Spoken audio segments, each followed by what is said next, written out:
This is the SEGA Dreamcast. Everyone knows by now that this was Sega's last hurrah in the video game market for consoles until they pulled out and became a software-only company in 2001. The SEGA Dreamcast is actually amazing, and for those of you who haven't tried it yet, I sincerely hope that one day you can, or at the very least, you use emulation to play the games because they are spectacular. I love the SEGA Dreamcast and it really has become my top 10 console of all time, even though I've only used it for about maybe 6 years at this point. Now, of course, much like any old console, some of you might be asking me, is there any video misconceptions about the SEGA Dreamcast? Yeah, there's a few here and there, and today I'm going to talk about them. Let's go. Hello and welcome back. As you can imagine, being a retro system now, the SEGA Dreamcast is not immune from video output misconceptions. Today I'm going to go through all the video cables, what they can do, what they can offer you, and how you can get the best out of your SEGA Dreamcast today. So first things first, the cables. What can you use with the SEGA Dreamcast? Well, available to you, you have the good old RF, which no one uses, but the main cables are Composite, S-Video, RGB SCART, and one that's exclusive to the Dreamcast, at least if you don't count the PS2 Linux build, or kit shall I say, it's VGA. That's right, a PC standard that was available to you on the SEGA Dreamcast. So what do all these cables give you? RF, Composite, S-Video and RGB all give you up to 480i or 576i interlaced output, or for some games 240p or 288p. The Dreamcast has a ton of output resolution, probably the most of that generation. It's that good.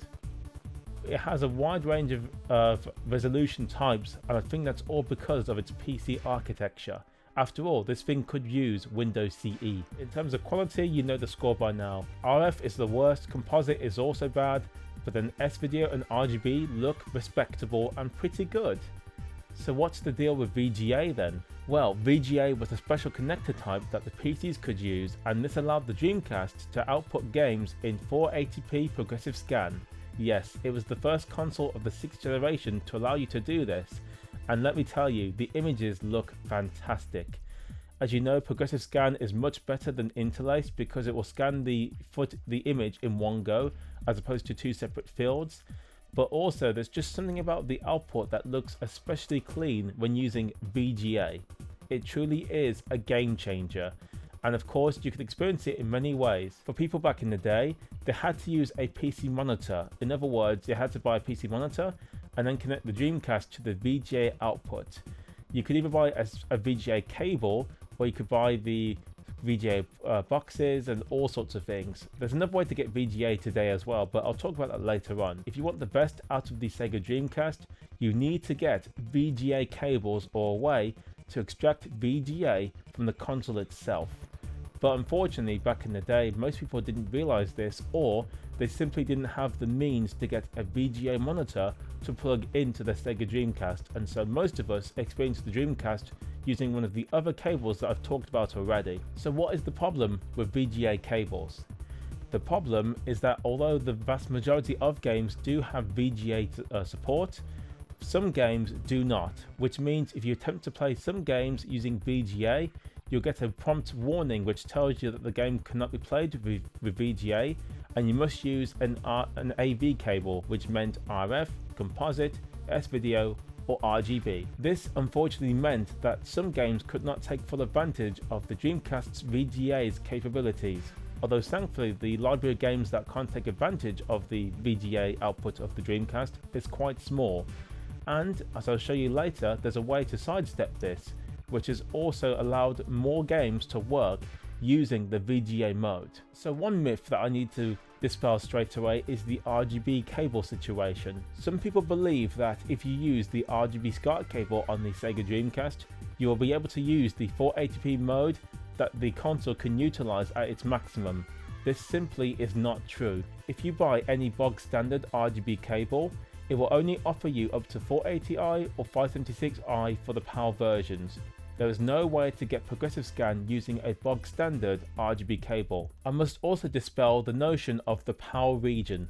Unlike most consoles during this time, The power region could also use 480p progressive scan support using VGA. It doesn't matter what region the game came from in the case of the Dreamcast.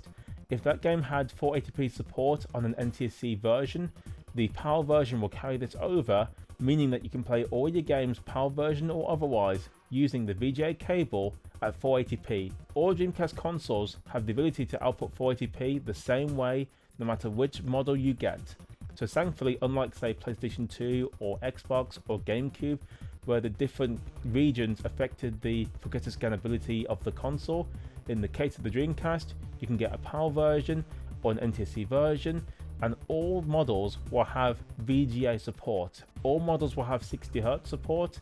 It's just the PAL versions that will also have an additional 50Hz support, which is great news for those of you who want to pick up a Dreamcast today and it's real games, or it's physical games should I say, because most of you will be able to take advantage of the features that the Dreamcast offered all its users all those years ago. Going back to RGB for a second, I said there was a solution for this problem.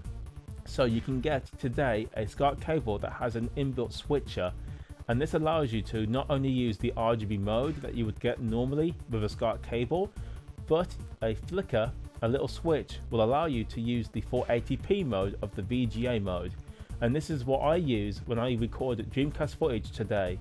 I do have VGA cables as well, but the SCART cables are more convenient, and I just love how I can use this cable to not only play games with the VGA mode, but also games that do not work with VGA. I can just flick the switch and I can play every game using RGB mode, and it is a superb cable.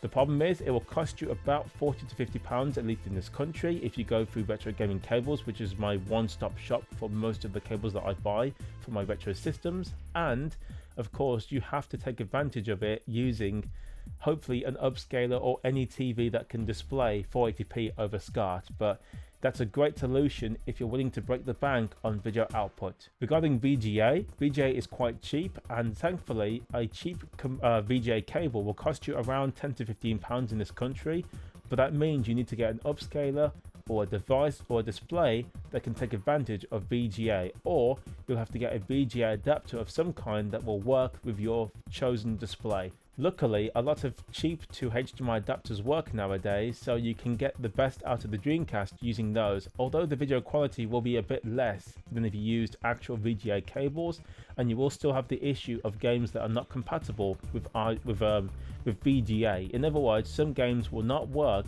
if you do not have a AV cable laying around as well. I also forgot to mention you can buy component cables that can do the same thing as the RGB switcher, although those are a lot more rare. Speaking of getting more games to work using the VGA output and not the RGB output, as you can see here, this Dreamcast looks ordinary. However, if I do this, you can see this is SD card modded using the GDEMU mod.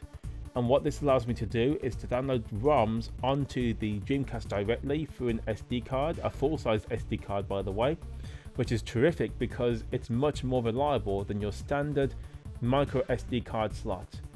But a lot of games are being patched in with the VGA output these days, so that means you can play your favorite games using the VGA mode and not RGB, S-Video, Composite or RF, which means all the games will now take full advantage of the 480p progressive scan mode that the Dreamcast offered all its users all those years ago. It'll only be a matter of time before you can play every single Dreamcast game using VGA and nothing else. And of course, I've also mentioned if you want to play games easily today on your personal computer or your mobile phone or on Steam Deck or any of the PC handhelds today, Flycast or VDream will work perfectly on these devices, and they are a great way to play Dreamcast games today via emulation. That is the end of the misconceptions regarding the video output of the SEGA Dreamcast. Hopefully this video has been useful for you, and if you want to get the best out of your SEGA Dreamcast, I do hope that everything I've said today has pushed you in the right direction. But you folks let me know, what do you think of the SEGA Dreamcast? What do you think of its video output options? And do you remember having great memories with the Dreamcast? Did you ever own one when it was released? And what are your favourite SEGA Dreamcast games? Until then, I'll see you next time.